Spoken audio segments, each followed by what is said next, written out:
After 10 years of doing YouTube, I feel like I'm right back where I started. Or I should say, I get to be who I always wanted to be when I started. Today is the 10-year anniversary of this channel, and I'm very, very happy. See what I did there? I started off all dramatic on you. So like, oh, is it the, oh, what's the, is it? No, we're good. It's all good. Don't worry. And I really do mean that I feel right back where I was when I started. And what I mean by that is when I started this channel, I wished I could do everything. And I tried to do it all at once. And none of it worked. I did some game design, I did animation, I did some props and costumes, I did drawings and tutorials, music and music videos, cinematics and film projects. I tried everything and none of it worked because I hadn't really picked a direction. But I have always, in my heart of hearts, really wanted to do everything. And I realized I couldn't. So 10 years ago today, 10 years ago today, I launched a channel. I started a channel by the name of Draw with Jazza because I recognized that I couldn't be successful doing everything all at once. I realized I needed to pick something, stick to it, and try and get some traction. So I started Draw with Jazza to be a place where I could put drawing and animation, artworks and tutorials. And I stuck to it, and I did a lot of it for many years. And it worked! Now in the last 10 years, how many videos have I done now? I've already done a landmark video for 1,000 videos. I've lost count at this point. 1,261 videos, or 62 now. But this video, if it had a theme, is the conversation around the fact that I am now exactly where I always dreamed I could be and how grateful I am for that. And after it's worked, 10 years later, I get to bring all that stuff back in, and I'm so excited. It brings me back to a video I did called I Don't Like What I've Become. Now, a lot of you will have seen that video. It was a bit introspective, it was a little dramatic, and it was very honest. I didn't like the direction that I was going in. I felt like I was pushing myself to go in a place where I was being someone I wasn't and doing things I really didn't care as much about because I felt pushed in a direction by YouTube. But it was in that video that I talked about the phases of history in this channel. And making the parallel to the Marvel Cinematic Universe, I talked about phase 1 on the channel being when it was almost purely tutorials and guides to animating and drawing. The phase 2 of this channel was getting much more into the reactions and the community stuff, doing things like character design sessions and epic art streams where you all sort of helped contribute to the outcome of the content. Then phase 3 was when things really stepped up a notch. I had, by that stage, been employing people to help me do bigger videos, and I got to tackle a lot more, do much more challenge-based, large scope-based videos, and starting to dabble in themes of videos that weren't necessarily drawing, really starting to do some sculpture and some painting and bringing in a lot more creative elements. And in that I Don't Like What I've Become video, I talked about phase 4, not knowing what phase 4 would be. This isn't all that long ago, but between then and now, I have had a few moments on the channel where I've sort of alluded to, well, it's phase 4, welcome to phase 4. No. I think I was heading in that direction and it was me expressing, feeling good about where we're going. This is phase 4. Phase 4 is the team we have, a large team who now make all these videos possible, and the multiple channels that we have tackling everything that I get excited about and I care about. That is phase 4. And really, frankly, it's been since we moved into this building. I want to just give you a little bit of an insight into what's happening where. First and foremost, this channel, the Jazza channel, is where I get to do whatever the hell I want, and it varies a lot. Very recently, I did a huge stop motion animation over several days with Rob being the hand and me drawing a stick figure fighting him. Prior to that, I did a giant wood burning project. I've done recent projects with silicon molding and resin, a challenge video like painting multiple paintings at once, and epic projects like making the giant terrain board based on my roleplay campaign. Like, I can not actually tell you the one thing that this channel is now, except that it's me getting to do what I really get passionate and excited about. Now, a recent development, an example of how I'm really, getting to be pretty self-indulgent these days is I've relaunched my music channel, which I had last touched over 7 years ago. I uploaded a very shoddy cover with bad post-production that I recorded entirely in one take. So it's the worst performance that you'll ever get on that music channel moving forward. But the main point is I really wanted to bring it back, and I have a music setup that I'm still finalizing, but I want to be able to film a music cover, maybe something I write, maybe something with your help and input. I want to use my loop station. I want to use my drums and my piano. I want to muck around with music again. And that is something I had shelved. It actually used to be how I paid the bills. I used to go busking in the city every weekend. I used to have 2 singing students that helped me pay my fuel bill. I met my wife in the local theater, and I love music. And I've had to just put it away. And it's trickled in now and then, and a lot of you have known that things I care about end up creeping in on this channel in little ways here or there. But I've finally launched my music channel again, which will come back in little bits and pieces. But I'm giving myself that bit of fun again, because we can do that now. Then we have the vlog channel. We now have someone who works full-time to bring the vlogs to life, to tell the story about this whole studio and everyone involved in making all this stuff happen. It's the story of Jazza Studios and the whole team behind it.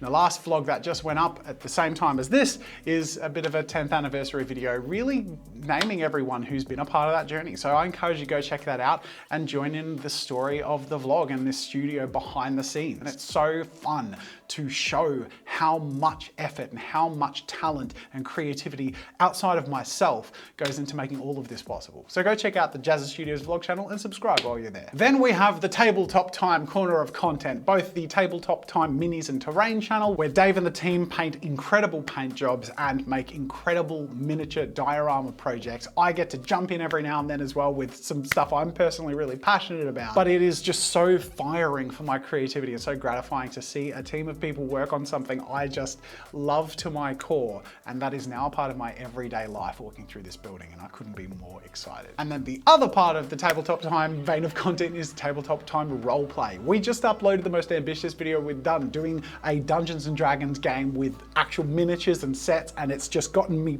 fired up on all cylinders behind the scenes in my head going, ooh, how do we do more of this? How do we get more set pieces and like cameras and cast members? Like, could we be the next Critical Role? I don't know, maybe, but maybe you should go check it out and subscribe, because we're just getting started and it's a lot of fun. And with our 4 current main active channels, I'm not including the music channel because it's still starting to crawl its way back and it's not a priority right now. We are outputting 6 to 8 videos a week, roughly, 2 videos per channel, which is incredible and doable with the team that makes it all happen. And to share that with you and bring you along for the journey is just such a gift we are all very, very grateful for and excited about. But speaking of grateful for and excited about, let me show you around Jazza Studios. Rewinding back to the video where I revealed this building and gave you a bit of a guided tour, at the time, I actually did a walk around and talked about the vision I had, the dreams of how we could use this space. So I actually want to walk around the studio with you now and look at what the studio and the spaces have actually turned into.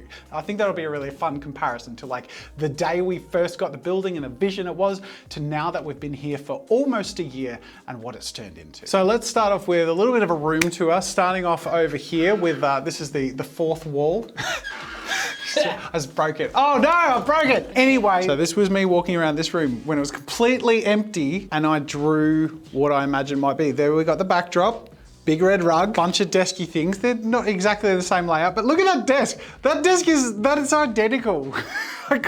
Even got like hanging light, top-down camera, overhead rig, tablet, and I thought that would be a monitor, but no, it's a laptop. So there you go, that's the only thing that's different. That is actually like pretty much identical. All right, so this is the editing room. So I envisioned there being a wallpaper mural of the old mural, which I still want to do. All right, I haven't abandoned it yet, but I mean, come on. I mean, that's pretty spot on. So this is fun. This is the biggest room in the building. I also think this has been most identical to the vision. I literally imagine there being a faux brick wall to use as acoustic paneling and all the backdrops down the end and all the rails with the pantographs. That's identical. That is exactly this room. How cool is that? This room is easily the most adaptable room. We've filmed this, and this, and this, and this, and this. Gareth hate when you hate when I do that. Because you're like, we're gonna put this, and... Too many overlays. And this.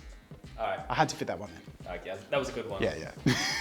So we walked in this room when it was empty. So this was the vision of what the room would be, but when there was zero context. Yeah. So this is before we did anything in the room.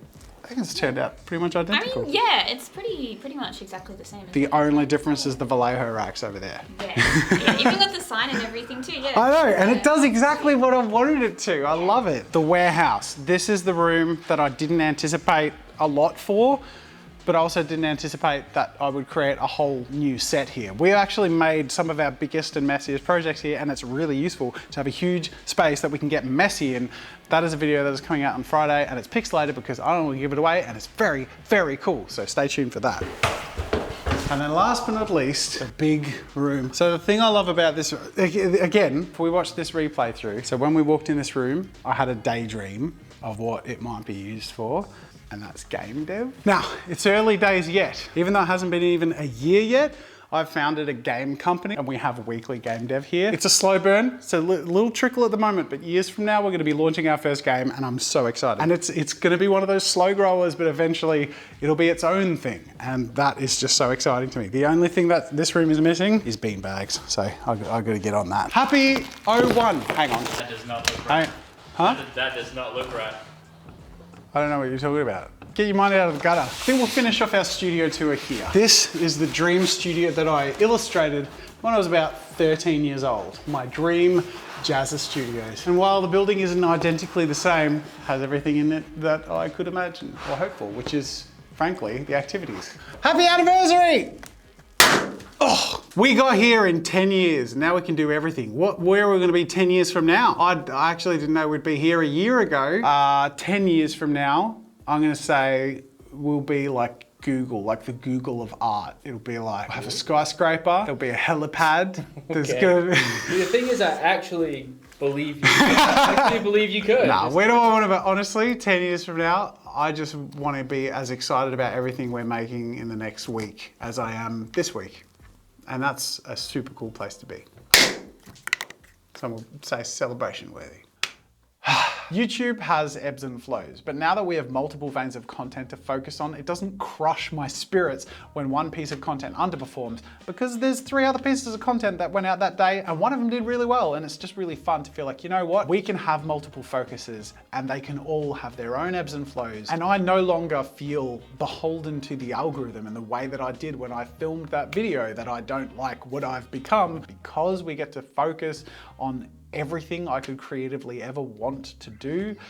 I love what I've become. I love these channels. I love when I get to be in the content and make things I'm passionate about, and I love being a producer behind the scenes, empowering other people's creativity and growing businesses and channels and visions to fruition to bring more creativity and more big projects out there to the world. And all of it is possible because of you. Thank you so much for joining me on this journey, making it possible, and liking and subscribing this video so we can bring more creativity to you in the future. This is fun. I'll see you in the next video.